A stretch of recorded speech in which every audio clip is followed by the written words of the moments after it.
My wife told me, just go sleep at a hotel. We need space. I did. The next day, I found a $5,879 charge on our joint card. She had flown her friend in from Vegas. I canceled the card. 47 missed calls. Hey there. We're working hard to hit our first 1,000 subscribers. If you love true, emotional stories, hit that subscribe button.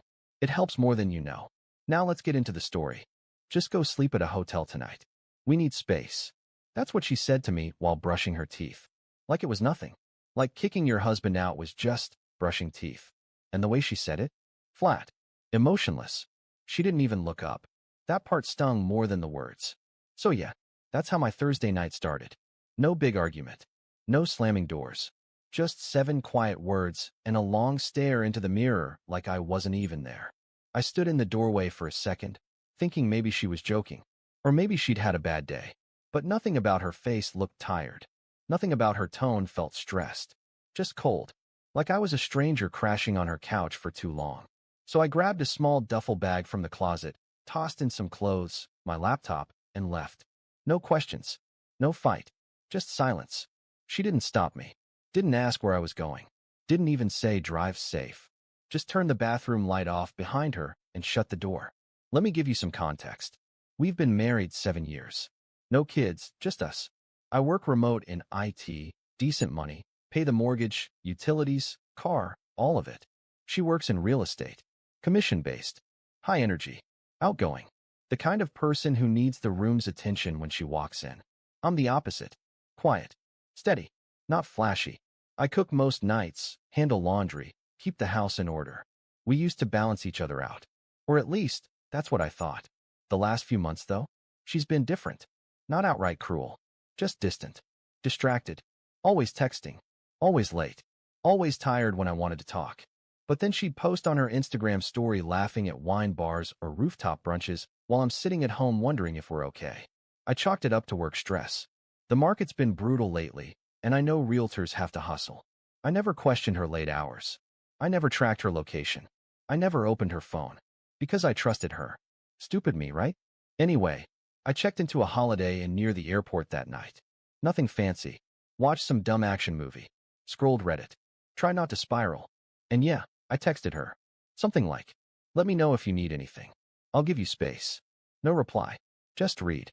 No dots. No typing. Just silence. I didn't sleep much. My brain was doing gymnastics trying to figure out what I did wrong. What changed?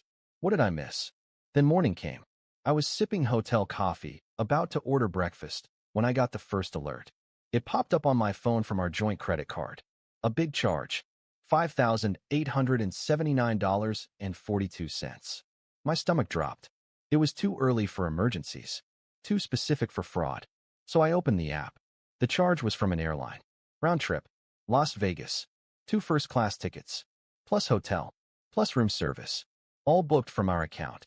And here's the part that made me feel physically sick. She hadn't flown anywhere. She flew someone in. From Vegas. To our city. To our home. While I was in a hotel room, she sent me to. And I still didn't know who he was. But I was about to find out.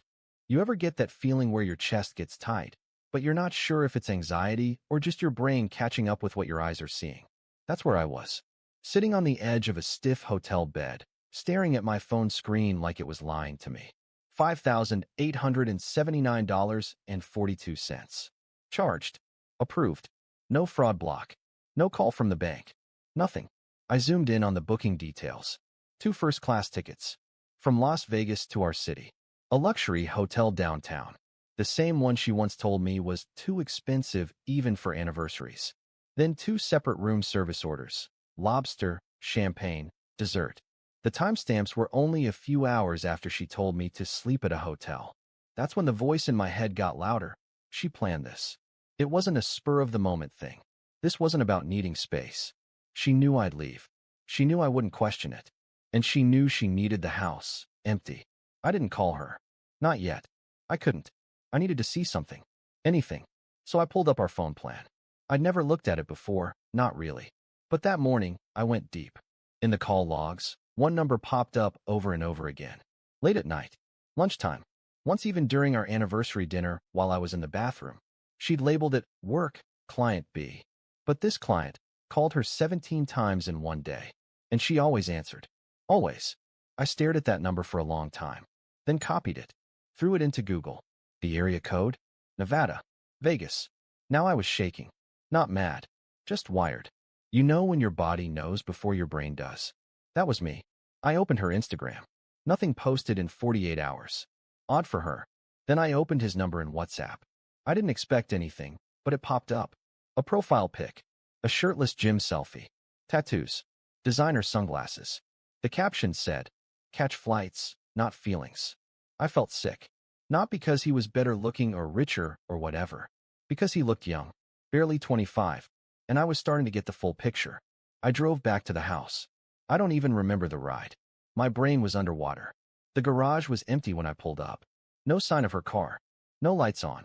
The bedroom blinds were shut, something she never does. She likes the sun coming in. I sat in the driveway for 20 minutes. Just breathing. Watching. Wondering who was inside. I didn't go in. Not yet. Instead, I opened the bank app again and went to the card settings. I didn't freeze the card. I didn't cancel it.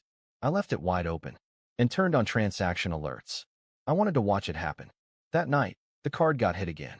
$684.29. Hotel spa services. $79.99. Room service. Romantic platter for two. I stared at those notifications while lying in a dark hotel room. Lights off. Phone glowing in my hand. She never once texted me. No good night. No you okay? No we'll talk soon. She just disappeared. And now, I knew why. By Saturday afternoon, I wasn't even tired anymore. I hadn't slept more than 2 hours since she told me to leave, but I didn't feel it. My body was running on some kind of quiet rage I couldn't explain. It wasn't the yelling, punching walls type. It was the still, cold kind. The kind that makes you sharper. Observant. I hadn't spoken to her in 2 days. Not a single word. Not a single message. But the bank notifications kept talking. $52. Cocktails, rooftop bar. $1,034. Jewelry boutique. $63. Uber Black, drop-off, our house. That last one. That was the moment I knew. He was at my home. I parked a block away. Walked the rest. I don't even remember crossing the street. Just the sound of my own heartbeat and my feet hitting the pavement. It felt like walking into a memory someone else had ruined. The porch light was on, a soft glow leaking out through the curtains. I didn't ring the bell. I didn't knock. I just stood there for a while. Then I walked around to the side of the house and looked through the narrow kitchen window. She was there, laughing, holding a wine glass, wearing the silk robe I gave her last Christmas. And across the island from her was him. Exactly the guy I saw in the WhatsApp picture. Tank top, gold chain, barefoot. He said something and she laughed again. Full belly laugh, the kind I hadn't heard from her in months. Then he walked up behind her and kissed her shoulder. Not just a friend's being stupid thing. A kiss you don't fake. A kiss you don't give unless something's already been happening. She leaned into it, smiled, poured him another glass. I watched for 10 seconds, then backed away like I'd been burned. Here's the thing though. I didn't feel rage. I didn't scream. I felt something worse. Relief. Because now I knew I wasn't crazy. All the nights she said she was closing with clients. All the times she came home smelling like cologne that wasn't mine. All the conversations that died the second I walked into a room. They finally made sense. This wasn't some emotional confusion or marriage drifting apart. She invited another man into our home. Our kitchen. Our bedroom. Our life. And paid for it all with my money. I walked back to the car. Didn't run. Didn't panic. Just opened the door, sat down, and opened the bank app again. I looked at the list of charges. All of them. Every last one. Then I scrolled down and tapped freeze card. A little message popped up. Are you sure? I hit yes. Then I opened another app, our credit union, and transferred every cent out of our joint account. $14,207.36. Gone. In one click. Into an account she couldn't touch. I changed the password. Logged out. Then I turned off the engine and just sat there in silence. The kind of silence that doesn't feel empty. It feels like air finally coming back into your lungs. That night, she called for the first time. I didn't answer. 10 minutes later, a text. Hey, are you okay? An hour after that, something's wrong with the card. Can you check it? By 2 a.m., 7 missed calls. Then 12. Then 47. She must have been standing there, phone in hand, watching her little fantasy fall apart one failed transaction at a time. And I didn't lift a finger. Not because I wanted revenge. Because I was done playing dumb. She didn't come home the next morning. Didn't text. Didn't call again. I guess the 47 missed calls the night before were her version of panic. But when she woke up and realized the card still wasn't working, that's when it got interesting. At 10:21 a.m., I got a new alert. Attempted charge, $328, spa treatment, declined. Then another, $119, brunch and champagne, declined. Then a third, $62, Uber ride, declined. That was the one that hit me, because she was trying to leave, and I had just canceled the escape hatch she built using my money. I was already back at the house by the time she showed up. I didn't make a scene. I didn't pack her things into trash bags or smash anything or change the locks. I wanted her to walk through the front door and see me there. Calm. Waiting. Unbothered. Because silence hits harder than shouting ever will. So I sat on the couch. Lights off. Just a single lamp near the hallway. Her key turned. The door creaked. She stepped inside, pulling a roller suitcase behind her and talking on her phone to someone, probably him. When she saw me sitting there, she froze. Mid-word. Mid-breath. Mid-lie. She hung up fast. Stood still in the entryway like she was trying to figure out if I was a ghost. I didn't speak. She broke first. Hey, she said carefully. You're back. I nodded once. She laughed, nervously. Sorry I didn't message. It's been kind of a blur. You know, taking space and all that. I didn't want to overwhelm you. I didn't answer. She started walking in, real slow, like stepping into a trap. Okay, she said, dropping her bag by the stairs. Look, I know this looks bad, but nothing happened, all right? He's just a friend. He came to visit, and I didn't want you to feel awkward about it. She said nothing happened, while wearing the same silk robe I saw her in through the window 2 nights ago. I reached to the table next to me, pulled out a manila folder. Inside, printouts of every bank transaction from the last 48 hours. I slid them across the table to her without a word. She picked them up like they were hot to the touch. I could see her eyes scanning. Airfare, hotel, food, Uber, spa. Her mouth opened, then closed, then opened again. This isn't what it looks like, she tried. I didn't think you'd. I cut her off by standing up. She flinched. I wasn't close to her. I didn't raise my voice. I just walked to the bedroom, grabbed a second bag I'd packed earlier, and walked toward the door. She followed, stumbling over her words. Wait, are you leaving? Babe, please, can we just talk? No, because she didn't ask to talk when she sent me out to a hotel. She didn't ask when she brought another man into our bed. She didn't ask when she swiped that card over and over again. Now she was asking, but I wasn't listening. Before I walked out, I stopped in the hallway, reached into my pocket, and handed her a piece of paper. She took it, confused. It was a business card. Family attorney. Her eyes widened. What is this? She asked. I said one sentence. Any future communication will be through him. And then I shut the door behind me. She started calling again an hour after I left. At first it was once every few hours. Then every hour. Then every 20 minutes. By midnight, she was switching between voicemails and text messages. Can we talk? Please don't do this. We made vows. I just needed to feel something. I was lonely. He doesn't mean anything. I love you. Please come home. I read them all.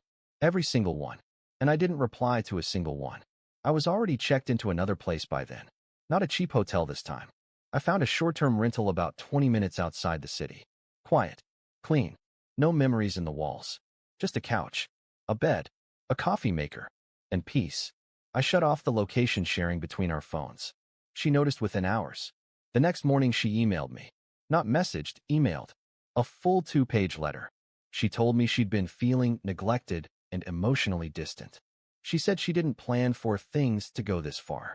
That the guy from Vegas was just a stupid mistake. Someone she reconnected with at a conference. She claimed it was one night. Just one. But I knew it wasn't. Because the charges showed 3 nights of hotel stays. And the phone record said she'd been talking to him for 5 months. So I read the letter. Then deleted it. Still no response from me. That same night, she went to my sister's house. They weren't even close. She was just trying to reach me through someone else. My sister called and asked, "Do you want me to tell her something?" I said no. Just that I was safe. That's it. She stayed quiet for a second, then added, "You always protected her more than yourself." That stuck with me, because it was true. The following week, she sent a package. Inside, a handwritten apology, a USB drive with a video message, and a small box. The box held the wedding ring I gave her, and the necklace the Vegas guy bought her. Same box, side by side. Like she was trying to say, here's what I ruined. Here's what I kept. I didn't watch the video. I didn't wear the ring. I didn't respond. I gave it all to my lawyer and told him to add it to the file. A few days later, she messaged again. Can we meet one last time before the papers are filed? I left it on read. Because this wasn't about me needing answers.